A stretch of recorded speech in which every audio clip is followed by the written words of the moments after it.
Bienvenido o bienvenida a este nuevo episodio de Paper Podcast de la Alternativa, episodio 6, donde el artículo que vamos a trabajar hoy va a ser el que lleva como título Major Depressive Disorder and Gut Microbiota, Role of the Physical Exercise. Perdonad mi inglés, pero al final es un artículo que va a abordar el tema del trastorno depresivo mayor y la relación con la microbiota juntamente con la parte de la musculatura y el rol del ejercicio físico.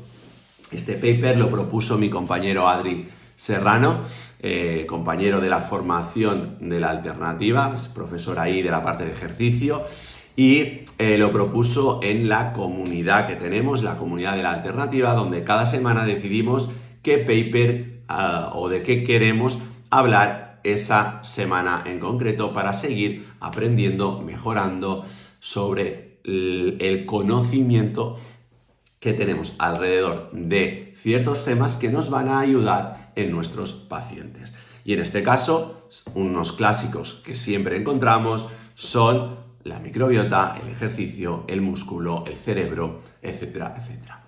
Así que vamos a por ello. Si te interesa, antes de nada, si te interesa entrar en la formación de la alternativa en The Frame, te dejo aquí abajo para que contactes vía Instagram, vía DM, a lo que sería nuestro Instagram, que es la alternativa pro, y puedas enviarnos un DM, decir, hey, me interesa la formación, y a partir de ahí ya te guiamos de cuáles serían esos pasos que tienes que hacer para poder entrar en la formación que te da herramientas para solucionar tus pacientes complejos. Y a partir de allí vamos a arrancar con este artículo tan interesante, donde vemos que analiza básicamente ese trastorno depresivo mayor desde la perspectiva del eje microbiota intestino-cerebro, del eje microbiota gut-brain axis, destacando sobre todo la disbiosis intestinal y la inflamación sistémica que contribuyen a esos síntomas psiquiátricos, a esos trastornos depresivos mayores. Los autores examinan el ejercicio físico como una intervención que no es invasiva para reestructurar ese equilibrio microbiano y así aumentar la producción de ácidos grasos de cadena corta, como el butirato, y por consiguiente mejorar ese estado de depresión. Las moléculas, junto con las miocinas como la irisina, es decir, el butirato, el propionato, el acetato, todos esos ácidos grasos, junto con las miocinas como la irisina y luego otras como la interleuquina 6, que veremos más adelante y tal, activan vías neuroprotectoras y promueven esa liberación de factores de crecimiento como el BDNF, ¿vale? En especial en el cerebro. Y el texto detalla cómo esa actividad física mitiga esa neuroinflamación, mejora la neuroplasticidad y ofrece una vía terapéutica para gestionar esa depresión.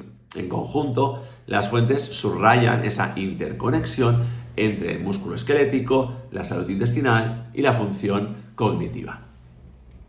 Seguidamente, si nos vamos a desengranar un poco más este artículo, tenemos que conocer un poco ese trastorno depresivo mayor, ¿vale? Y ese trastorno depresivo mayor es una patología psiquiátrica multifactorial que afecta a cerca del 4 o 5% de la población mundial, provocando síntomas como bajo estado de ánimo, alteraciones cognitivas, etc., ¿vale? Su función involucra a una interacción compleja de factores genéticos, luego también el eje HPA, que es el eje hipotalámico pituitario adrenal, del cual hablamos muchísimo en la formación de Frame, y luego también pues, procesos de neuroinflamación que están mediados por esa microglía y citoquinas proinflamatorias y alteraciones en la neuroplasticidad. Es decir, al final va a involucrar muchos sistemas. Además de eso, el artículo destaca que la comprensión de ese eje microbiota intestino-cerebro es clave para desarrollar estrategias terapéuticas. Y empieza a hablar sobre esa parte de microbiota intestinal y depresión, donde vemos una relación súper importante, no solo por ese eje HPA, sino porque al final tenemos ese eje gut-brain axis. sino no solo por esa bidireccionalidad, sino porque al final tenemos el intestino, que es el órgano endocrino e inmune más grande del cuerpo, y es una relación bidireccional que no solo es dada por ese nervio vago, que muchas veces habéis oído, sino que también es dada por factores neuroendocrinos, GHPA que hablábamos, y inmunológicos, ¿no? Es decir, que hay diferentes conexiones de ese eje gut-brain, ¿vale? Incluso microbiota gut-brain, que ya incluimos, ¿no? Entonces, a partir de ahí, ¿qué cosas son importantes a nivel de esa relación? Pues, por ejemplo, la producción de, el hecho, perdón, de tener un trastorno depresivo mayor presenta una composición alterada de esa microbiota, es decir, una disbiosis que llamamos. Y entonces una disbiosis, en este caso, vemos que hay una menor diversidad, siempre hablamos de que mayor diversidad implica mayor salud, es decir, mayor diversidad de microbiota, mayor salud. Y luego también se hablan de proporciones de las familias. Tenemos diferentes familias de bacterias en el intestino, normalmente las más grandes son Bacteroidetes y Firmicutes, y tenemos que tener una buena relación de ambas. Si hay una desproporción, si hay un cambio en esa proporción, hablamos de disbiosis, hablamos de enfermedad, etc. A partir de ahí, ¿qué más vemos? Metabolitos. Os he comentado antes, ¿vale? En la introducción previa, que hay esa parte de que las bacterias producen ácidos grasos de cadena corta, ¿vale? Como el butirato, el acetato y el propionato. Y estos son esenciales para mantener la barrera hematoencefálica íntegra y reducir inflamación, modular ese eje HPA también. Al final siempre hablamos de los mismos sistemas y de cómo podemos modificarlos. Y por lo que se presenta en este estudio, modificar la microbiota va a mejorar esos sistemas. Y luego también nos habla de la vía de la quinurenina, ¿vale? La quinurenina, al final, es un producto neurotóxico que se puede modificar gracias a diferentes estrategias. En este caso habla de que la microbiota influye en el metabolismo del triptófano, pudiendo desviar esa producción hacia metabolitos neurotóxicos, ácido quinolínico, en lugar de neuroprotectores en estados de inflamación, ¿vale? Es decir, lo importante es que si yo tengo una inflamación de bajo grado, eso me va a afectar y me va a desviar a esos neurotóxicos en vez de neuroprotectores gracias a esa microbiota alterada. Luego también hace esa relación entre el ejercicio físico y esa depresión mayor, ¿vale? Y volvemos a hablar, pues, de que el ejercicio, en especial el aeróbico, tiene efectos antidepresivos comparables a los fármacos y la mejora de la salud en general, y esos mecanismos incluyen las mioquinas, ¿vale? O miocinas y factores de crecimiento. Hemos comentado irisina, ¿vale? Es decir, libera moléculas como la irisina, pero también como la interleuquina 6, la catepsina beta, que cruzan esa barrera hematoencefálica, ¿de acuerdo? Y estimulan la expresión del BDNF, ¿vale? El BDNF es el factor neurotrófico derivado del cerebro, para los que no lo tengáis a mano. Y luego sabemos que todo eso acaba promoviendo la neurogénesis y la plasticidad sináptica.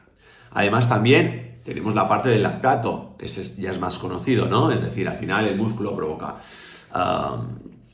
el ejercicio, perdón, provoca lactato, ¿vale? Y al final llega al cerebro y actúa como sustrato energético y señalizador para mejorar la plasticidad neuronal y la resiliencia al estrés, ¿vale? Ese lactato también es muy importante cuando hablamos de oncología, cuando hablamos de quién se lo lleva, o sea, de alimento para el cáncer, etcétera, ¿vale? Pero esto es de otros artículos, ¿no?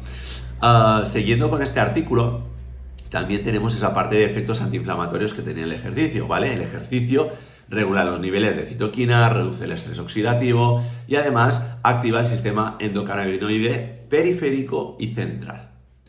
Entonces, ya tenemos esa relación entre depresión y microbiota, entre depresión y ejercicio, ahora hablamos de ejercicio y microbiota, ¿vale? A nivel de la relación entre ejercicio y microbiota intestinal, tenemos que el aumento de ácidos grasos, ¿vale? Va a ser, es decir, la práctica regular de ejercicio va a ser lo que provoca el aumento también de producción de butirato, lo que fortalece la barrera intestinal, evita la transición de endotoxinas al torrente sanguíneo, reduce la inflamación sistémica, es decir, lo que sería la parte de lo que hacen las bacterias, el ejercicio es quien lo va a promover, ¿vale? El ejercicio es capaz de modular de forma no invasiva esa microbiota y va a hacer que haga más esos ácidos grasos. Y luego también va a aumentar la diversidad bacteriana, va a favorecer la abundancia de géneros beneficiosos, como por ejemplo la Akkermansia mucífila, ¿vale? Que están asociados a una protección intestinal, a una salud metabólica correcta, etc. Y luego también podemos hablar de ese eje músculo-intestino, ¿vale? Del muscle-gut axis o el gut-muscle, sí, como queráis decirlo. Al final es el eje músculo-intestino. Y existe una comunicación recíproca entre ellos, donde la microbiota influye en la fuerza muscular, el metabolismo energético, a través de señales mediadas por esos ácidos grasos de cadena corta y por ese AMPK, que llamamos la vía de la AMPK, ¿no? Existe la mTOR y AMPK. Pues en este caso hablamos de la AMPK. Y entonces ya habríamos relacionado los diferentes sistemas y nos iríamos a las conclusiones y futuras direcciones de este estudio, ¿vale? En este caso concluye que la modulación del eje microbiota intestino-cerebro mediante el ejercicio es una estrategia eficaz para ese manejo del trastorno depresivo mayor. Se subraya que el ejercicio físico eleva la producción de ácidos grasos, mioquinas, factores de crecimiento, o sea, el BDNF, que en conjunto reducen la neuroinflamación, mejoran la neuroplasticidad, es decir, todo va bien. Y como retos futuros señalan la necesidad de investigar cómo la intensidad y el tipo de ejercicio afectan diferente a la microbiota, así como el potencial de combinar el ejercicio con intervenciones nutricionales, es decir, si sumamos ejercicio más probióticos, por ejemplo, o nutracéuticos, pues todo eso, a ver si todavía conseguimos una mejora aún mayor para potenciar sus efectos terapéuticos del ejercicio en concreto, ¿vale? Entonces, a partir de ahí nos pueden surgir dudas, porque al final todo es muy bonito, pero ¿qué limitaciones existen de este estudio o de todo lo que de lo que hemos estado hablando hoy aquí? Punto número 1, factores de confusión externos, ¿vale? Es decir, la diversidad y composición de la microbiota intestinal se ven influenciadas por múltiples variables más allá del ejercicio. Dieta, estrés, etc. Entonces, al final, valorar hasta qué puntos de una cosa a la otra puede ser complicado. Luego, parámetros de ejercicio, ya hemos dicho qué intensidad, frecuencia, duración, es decir, todo eso es importante saber cómo variar para mejorar más, menos, etc. De hecho, el ejercicio extremadamente intenso y prolongado puede tener efectos incluso deletéreos, ¿no? Como el aumento de la permeabilidad intestinal, aspectos que igual no se han visto en esta revisión. Por tanto, hay que seguir estudiando intensidades, duraciones, frecuencias, etc. Luego, la variabilidad metodológica. Al final, la forma de extraer esa microbiota, de ver si esa microbiota es o no de una forma u otra, es decir, pues tiene más firmicutes, tiene más bacteroidetes, cómo está, es decir, qué porcentajes tiene, todo eso dependerá de cómo se ha utilizado, qué metodología se ha utilizado, ¿vale? Entonces, ¿cuál es el método de análisis utilizado? Va a ser determinante para poder luego comparar esa microbiota que hay en un estudio y esa microbiota que hay en otro estudio, porque al final, si yo utilizo métodos diferentes, igual no son comparables, igual uno es más fiable que otro, igual, ¿me explico?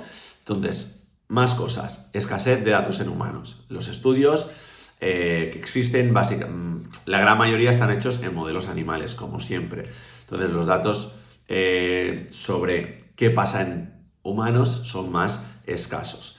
Y luego los mecanismos que hay detrás. Todavía no se sabe muy bien el metabolismo del triptófano dentro del intestino, temas de sistemas del sistema endocannabinoide, de cómo las vesículas transmiten el microARN, etcétera, etcétera. Es decir, hay ciertos lags de información que debemos seguir investigando, ¿vale? Pero nada, ese sería el resumen de un super paper que os recomiendo leer, porque es un paper mucho más extenso, pero al final se trata de resumir.